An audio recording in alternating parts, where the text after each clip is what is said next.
सबकी बातों में आई जाए, लेकिन गोपियों की बातों में मत आना मैया। एक गोपी बड़ी चालाक है, मुझे झूठा कर देगी और अपने को सच बताएंगी कि मैंने सच कहा है। मैया ने कहा अच्छा, इतना सच बोले मेरा लाला। कहा 9 लाख गाय तेरे नंद बाबा के नित नयो माखन होए। 9 लाख गाय हैं, 9 लाख, कमी नहीं है घर पर गायों की। दूध दही माखन की कमी नहीं है घर पर, फिर भी तू दूसरों के घर में जाकर माखन खाए।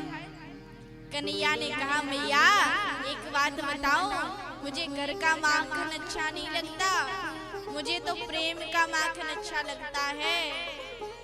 जो मुझे प्रेम से खिलाता है, चोरी का माखन बहुत भाई मैया।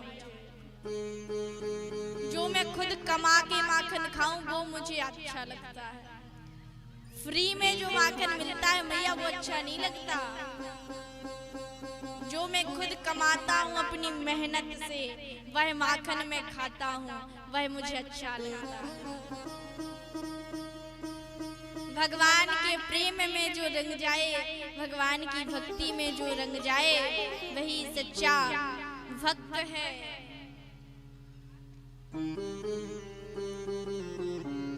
कथा याद आती है मीराबाई,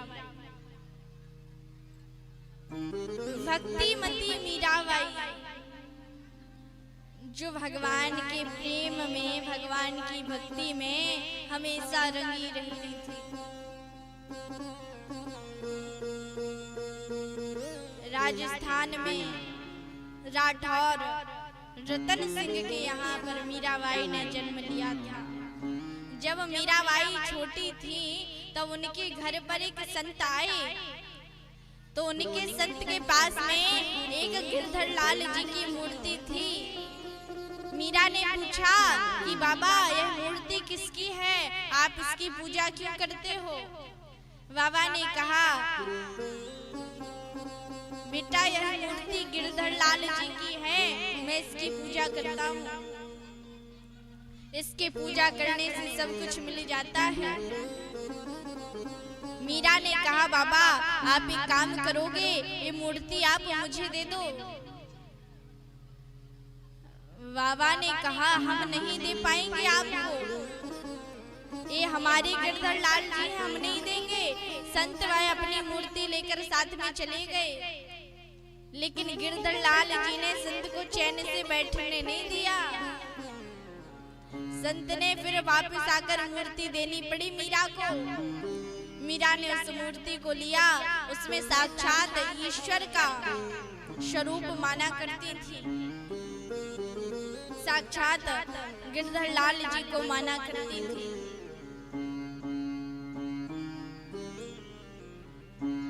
और जब थोड़ी बड़ी हुई तो उनका विवाह कर दिया गया। और जब मीराबाई का विवाह हुआ, लेकिन फिर भी जब बहुत दहेज दिया मीराबाई को, उनकी मैया ने कहा कि बेटा तुम्हें और कुछ भी लेना है? तो मीरा ने कहा मैया मुझे और कुछ नहीं चाहिए, केवल एक ही चीज दे दो। क्या? मेरे जो गिरधर लाल जी छूट गए हैं ना घर पर, वही मुझे दे दो। कहा तेरी माई माँ को गिरधर लाल प्यारे चरण की सेवा करी हूँ, और न दे मणिलाल। तेरी माई माँ को गिरधर लाल, गिरधर लाल जी को दे दो मैया, और कुछ नहीं चाहिए। मैया ने कहा अच्छा। गिरधर लाल जी का सिंहासन मीरा के हाथ में दे दिया। मीरा अपने गिरधर लाल जी को ले गई।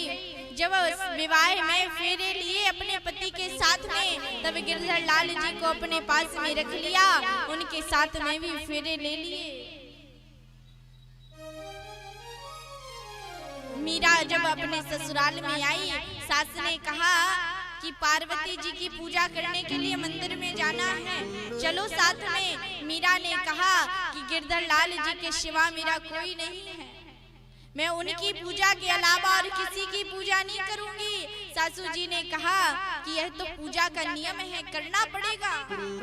मीरा ने कहा मैं नहीं करूंगी। लोगों ने बहुत उलाहना दिया, आपकी बहू ऐसी है, पार्वती जी की पूजा करने नहीं जाती और किसी की पूजा नहीं करती। लेकिन फिर भी मीरा ने कुछ नहीं कहा। कुछ समय बाद मीरा के जो ससुर जी थे उनकी मृत्यु हो गई, और उनके 1 वर्ष बाद जो मीरा के पति थे उनकी भी मृत्यु हो गई। दुख का पहाड़ टूट पड़ा, लेकिन मीरा ने धैर्य नहीं छोड़ा। अपने गिरधर लाल जी की पूजा करती रहती, उन्हीं के ध्यान में मग्न रहा करती थी, उन्हीं के साथ में रोती थी, उन्हीं के पास में हंसती थी, उन्हीं के पास में सोती थी, सब कुछ उन्हीं के पास में रहकर किया करती थी।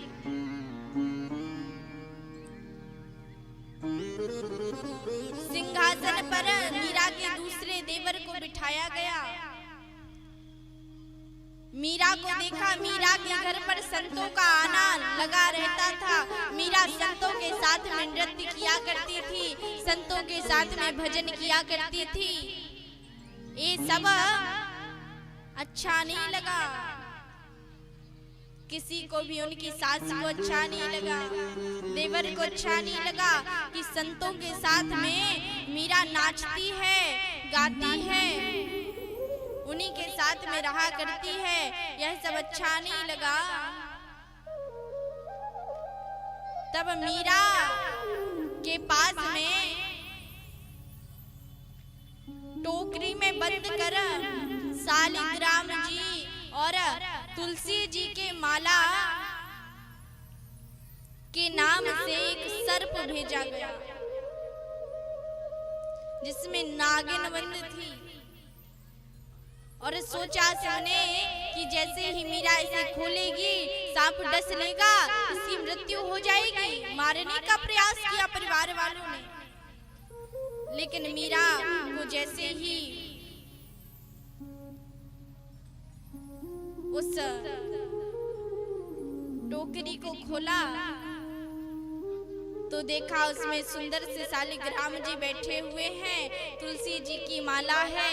उस तुलसी जी को माला ने मीरा ने अपने गले में धारण कर लिया,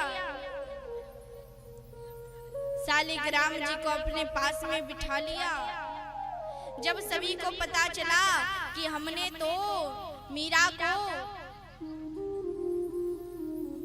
नागिन भेजी थी मीरा के पास में, लेकिन यह तो शालिग्राम जी के रूप में बदल गई, यह तो तुलसी की माला के रूप में बदल गई। लोगों को बड़ा आश्चर्य हुआ कि मीरा के पास में ऐसी कौन सी शक्ति है जो सर्प को भी भगवान के उपयोग के काम के लिए बदल देती है। दूसरी बार मीरा के लिए भगवान के चरणामृत के नाम से विष को भेजा गया। जब विष को भेजा गया तो मीरा को तो यही बताया गया था कि भगवान का यह चरणामृत है। मीरा ने देखा आज प्रभु का चरणामृत मेरे पास में आया है, उस चरणामृत को लिया और एक घूंट में सारा पी गई। लेकिन कुछ ना बिगड़ा उसको, भगवान ने अपना विरद संभाला और विष अमृत हो गया। सभी को पता चला, बड़ा आश्चर्य हुआ, लेकिन मीरा ने कहा अब हम इस घर में नहीं रहेंगे। मीरा वहां से वृंदावन चली गई और जैसे ही वहां से गई तो युद्ध आरंभ हो गया। वृंदावन में कुछ दिन रहकर मीरा द्वारिकापुरी में गई और वहां पर द्वारिकानाथ के चरणों में नित्य रहा करती थी, उन्हीं की पूजा किया करती थी, उन्हीं के पास में रहा करती थी।